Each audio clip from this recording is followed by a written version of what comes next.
Assalamualaikum warahmatullahi wabarakatuh. Halo teman-teman semua, ayo mulai belajar bersama kami.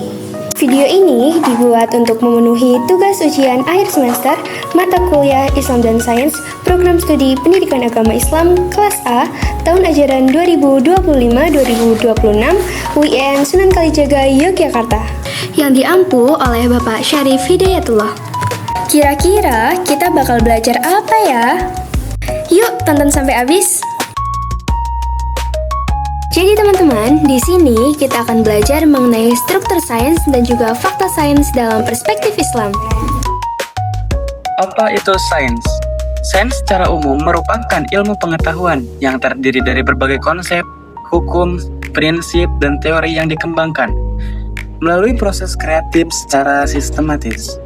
Proses ini diawali dengan pengamatan, kemudian dilanjutkan dengan observasi yang berkelanjutan dan bersifat empiris. Adapun selanjutnya, apa itu sains secara Islam? Dalam perspektif Islam, sains dipahami sebagai ilmu yang tidak hanya mencakup aspek empiris seperti alam fisik, tetapi juga aspek rohani dan metafisik. Sumber utama sains dalam Islam adalah wahyu, yaitu Al-Quran dan hadis, yang dipadukan dengan akal dan observasi manusia. Tujuan utama sains menurut Islam adalah untuk mengenal Allah melalui tanda-tanda ciptaannya, sekaligus menghadirkan kemaslahatan bagi umat manusia. Selanjutnya, apa sih itu struktur sains?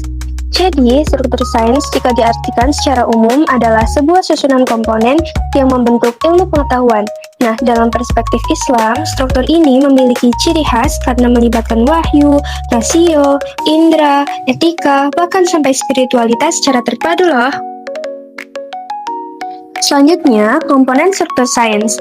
Komponen struktur sains dibagi menjadi 4. Yang pertama, ada ontologi. Nah, ontologi ini menjelaskan mengenai permasalahan apa hakikat ilmu itu. Singkatnya, ontologi adalah pandangan tentang apa dan bagaimana yang ada. Lalu yang kedua, ada epistemologi. Epistemologi itu diperoleh dari wahyu, akal, dan juga pengamatan yang empiris. Wahyu atau Al-Quran dan hadis menjadi sumber utama yang membimbing akal dan observasi.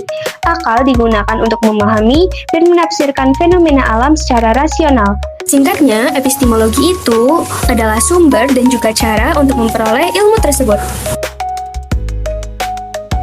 Selanjutnya adalah aksiologi. Nah, aksiologi itu adalah nilai dan juga tujuan dari ilmu yang kita cari.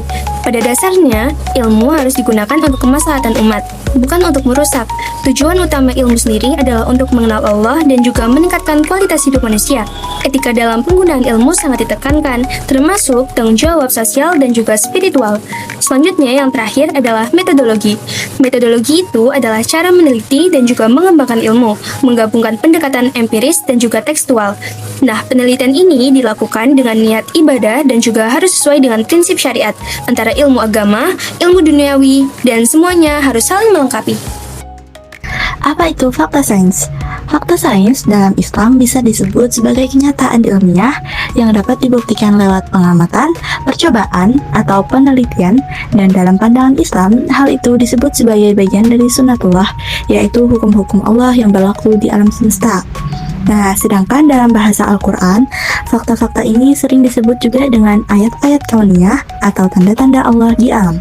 Islam melihat bahwa fakta sains tidak hanya sekadar data atau pengetahuan ilmiah, tetapi juga mengambil bukti kebesaran Allah sekaligus sarana untuk memperkuat iman dan memberi manfaat bagi kehidupan manusia.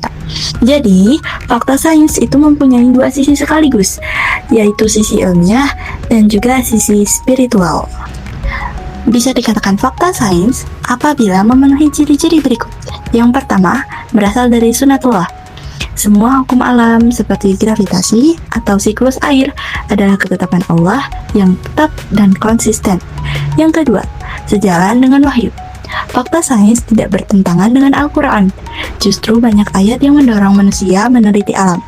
Yang ketiga, bisa dibuktikan secara empiris. Fakta sains berbeda dengan teori sementara. Fakta bisa dibuktikan dan diulang lewat penelitian. Dan yang keempat, yaitu dapat menguatkan iman. Fakta sains seharusnya bisa membuat manusia semakin mengenal Sang Pencipta. Nah, berikut ini adalah beberapa dari sekian banyaknya contoh fakta sains. Yang pertama yaitu ada asal mula kehidupan dan air. Al-Quran menjelaskan bahwa semua makhluk hidup itu berasal dari air, sebuah fakta yang baru diketahui setelah penemuan mikroskop dan pengamatan bahwa sebagian besar tubuh makhluk hidup terdiri dari air. Dijelaskan pada Quran Surah Al-Anbiya ayat 30. Lalu yang kedua ada pertemuan dua laut. Pada Surah Ar-Rahman, itu menjelaskan bahwa terdapat dua jenis lautan yang bertemu namun tidak bercampur, sebuah fenomena yang juga telah dibuktikan oleh penelitian geologi modern tentang pertemuan arus air laut dengan massa jenis yang berbeda. Itu dijelaskan pada Quran Surah Ar-Rahman ayat 19 sampai 20. Lalu yang ketiga adanya 3 tahapan penciptaan manusia. Pada Surah Al-Mu'minun menggambarkan tahap perkembangan janin dalam rahim yang kemudian dikuatkan oleh ilmu kedokteran modern melalui studi tentang embriologi dan selaput-selaput pelindung. Quran Surah Al-Mu'minun ayat 12 sampai 14. Selanjutnya kita sampai pada bagian terakhir, yaitu kesimpulan. Dalam perspektif Islam, sains tidak berdiri sendiri, melainkan terintegrasi dengan wahyu, nilai moral, dan tujuan spiritual.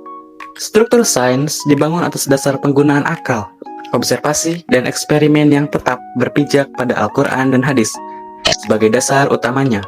Sementara itu, fakta sains dipandang bukan hanya sebagai data empiris, tetapi juga sebagai tanda kekuasaan Allah Subhanahu wa Ta'ala yang memperkuat keimanan, melengkapi pemahaman ayat-ayat Al-Quran, serta menjadikan ilmu pengetahuan sebagai sarana untuk mendekatkan diri kepada Allah Subhanahu wa Ta'ala.